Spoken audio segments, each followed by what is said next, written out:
Now, spoiler warning for anybody that is not caught up with the latest chapter of One Piece, chapter 912, because we're going to be talking about some cursed swords, some demons, and the latest chapter has me thinking there is a chance here that at the end of the current arc of One Piece, Zoro may get a substantial power-up. Now, before I continue on with this video, I must give a brief word to our sponsor for this video. Now, the sponsor for this video is El Sword 2, produced by Koji, aka Kyoji, as I call them.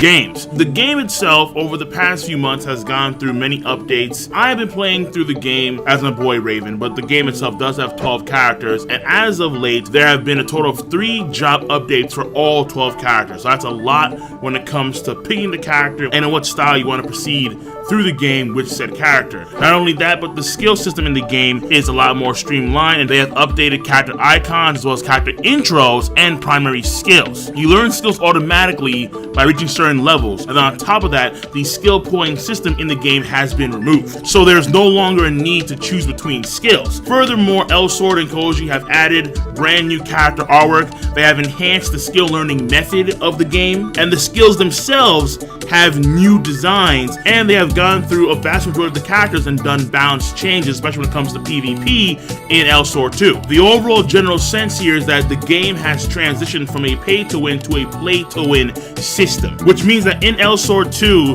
when you put the time and the effort into the game, you will see results and you will be able to defeat your opponents, whether it's insane dungeon bosses or your enemy in PvP. El Sword 2 is a really fun online game to play. It's helping me get better at PC gaming as a whole, which I definitely do need to work on. It's helped me get to that stage, and I do love the changes that have taken place in this game over the past few months and weeks, and El Sword 2 and Koji are really making strides to make this a much better game. And on top of that, the game still has an anime for it, which you can check out as well. So go to the link in the box below, and if you like what you see, sign up for El Sword 2.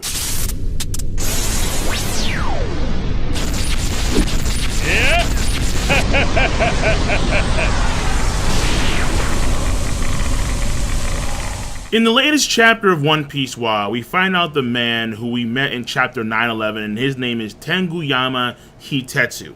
And Tenguyama Hitetsu is a katana blacksmith. And in his house, he had one of the famous Kitetsu blades, which is among the 21 excellent grade swords, or the Owazemono. And this is the Nidai Kitetsu. And in case you forgot, there are 3 categories of famed swords. You have the 50 fine grade, or Wazemono weapons. You have the 21 excellent grade, or Owazemono weapons. And then you have the 12 supreme grade Saijo Owazemono weapons. And currently at his disposal, Rono Zoro has one of the 50 fine grade weapons, the Sandai Kitetsu.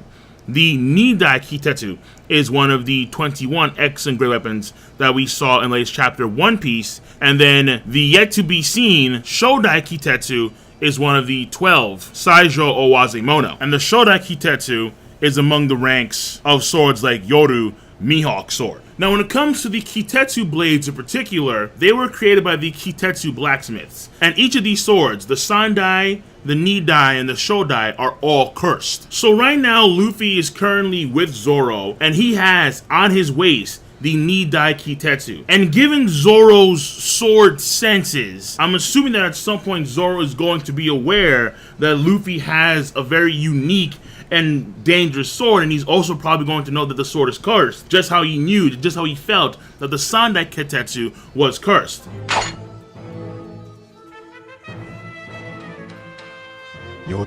Now here's where things get a little bit juicy. Within Zoro's current combat repertoire, his current combat scheme, San Toryu, Ni Toryu, and Q Toryu, he has showcased several different demon type skills. And in particular, he has shown 4 demons. 5 demon type skills. Well, actually more like 6. Because he has some attacks that are named in demons, or like the kanji can be read with demon kanji.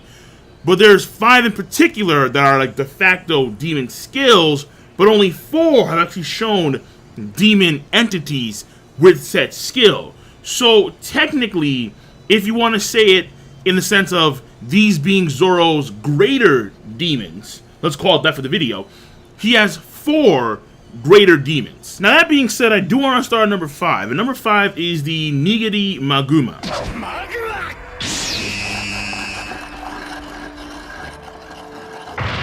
So it's a demon technique of sorts, but there's no illusion, or let's say Zoro utilizing his spirit, if you would, in some certain sense. There's no notion of that when he uses the Maguma. So the Nigiri does have various versions like the Tora and the Hiyamiki, but for the sake of demon skills, it would be the Maguma. But that one, again, because we've never seen anything close to an illusion or something like that when it comes to Zoro's spirit, then that one we can kind of cross out and then focus on the 4 greater demons. But I still wanted to point out which one was kind of the 5th one. And again, that was the Nigiri Maguma. Now the first one, the most prominent one, the one everybody knows about, the one we all know, it's a demon god, that's Ashura.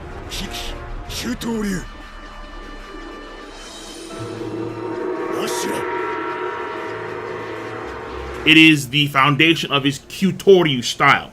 And the illusion is actually, in a sense, real, where his spirit itself is manifesting Ashura. And when we see Zoro break apart the Amanera Chi of Kaku, we see multiple breaks, way more than 3, within that giant Rankaku. And during that fight, Kaku himself mentioned that he could see something that was visible. He saw something like a deity that had 6 arms. So it's very obvious and it's very apparent that this, when it comes to his demons, Kyutoryu, Demon Aura, 9-sword style Ashura, that is the headline. That is the prima demon when it comes to Zoro's arsenal. The next one, Enbima Yonezu, which is also known as the charming demon.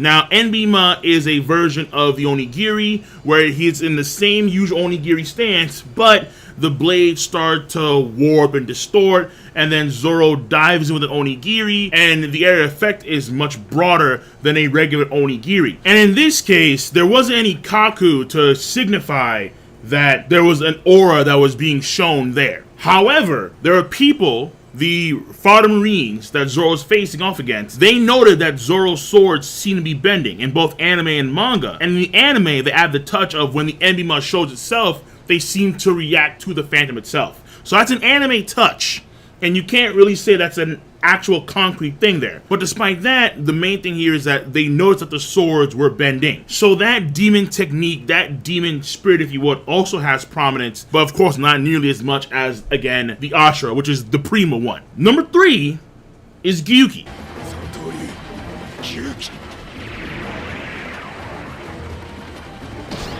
Now, Gyuki is a bull demon. He follows up with the Miuzume, which are the bold hooves. So it's the bull demon bold hooves. He's used it twice so far in the series, as far as I recall. But the main thing here is when he used it against T-Bone. Now, when T-Bone saw Zoro coming towards him on the train, it's not really known, it's not really strongly indicated that T-Bone saw something that was amiss when it came to Zoro's stance, Zoro's form.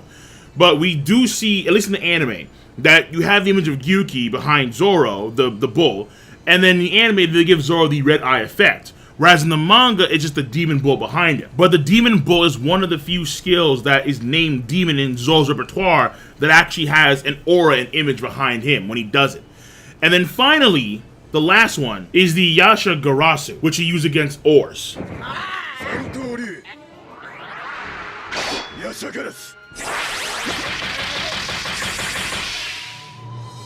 And the Yasha Garasu clearly has a demon crow behind with 3 talons.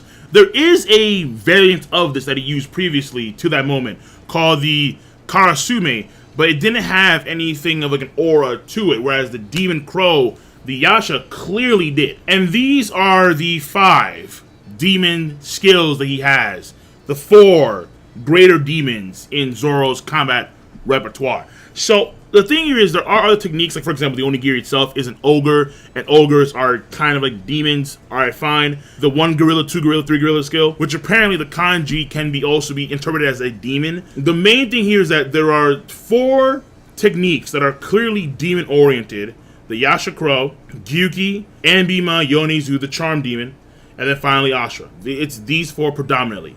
Maguma, the demon bear, don't know. You have to wonder, where do these demons come from specifically?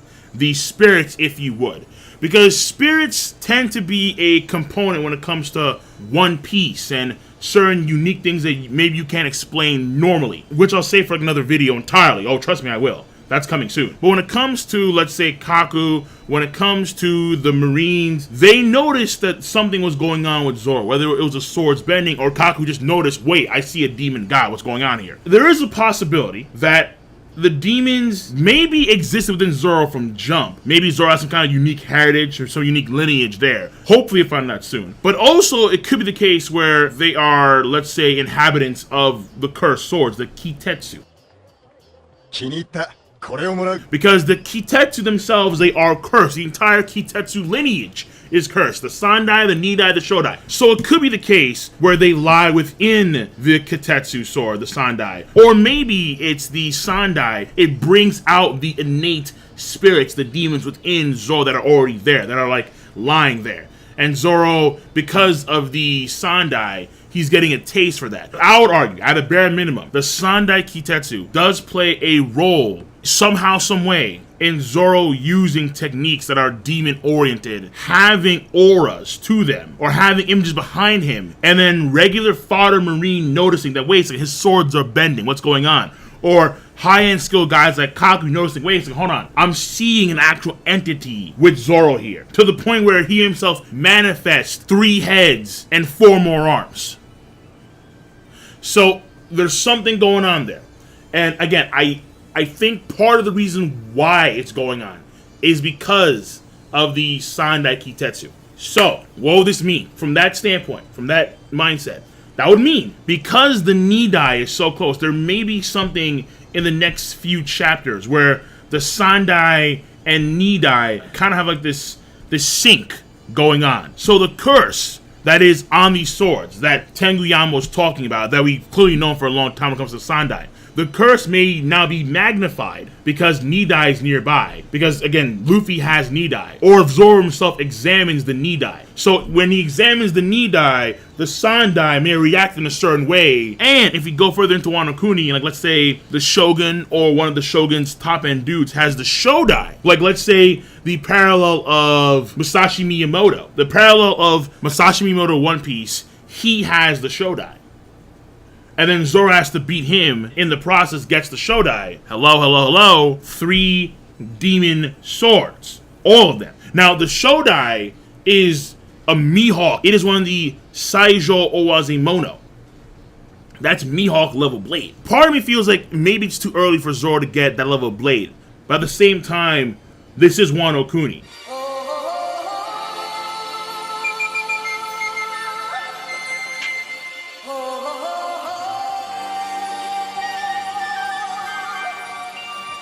If Zoro is not going to get that level of a blade now, then when? If ever.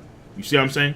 So, like, Wano, I think, is the perfect time for Zoro to get this Saijo Owazemono. The issue now would become, well, if Zoro has 3 cursed swords, then what happens to Wado Ichimonji? Because Wado Ichimonji, of course, Kushina's sword, the sword is going to carry with him to the end of the series. Clearly, obviously, that's never going to go away. If Zoro were to wield all 3 cursed Kitetsu blades at some point in time in the future, that sword he could also still wield. He would have 4 on his waist rather than 3, which does seem a bit odd considering that he's a Santorio user. But I would figure, why not just have the 3 cursed ones for Santorio usage, and then have the Wado Ichimonji for Itoryu usage? There is the case here that when it comes to the sword that goes in his mouth, it's always the Wado Ichimonji, which I can't confirm if that's always the case, but I think it's mostly the case. So that changes, that'll be unusual. But at the same time, if it's, let's say, the Shodai is a superior blade than the Wado Ichimonji. The Shodai is one of the 12 supreme grades. So yeah, Wado is one of the great grades, and it means a lot to Zoro, but at the same time, it's lower in rank. So in my mind, that's a possibility of where Zoro actually has 4 blades, and he allocates 3 to Santorio, and then 1 to Itoryu. Because when it comes to techniques like the Lion Song, he predominantly uses the Wado Ichimonji for the Lion Song and skills like that. And of course, going along the same lines, when it comes to Shusui, he'd probably give Shusui back to the people of Wano Kuni because that sword meant so much to them because it belonged to Kengo Ryoma.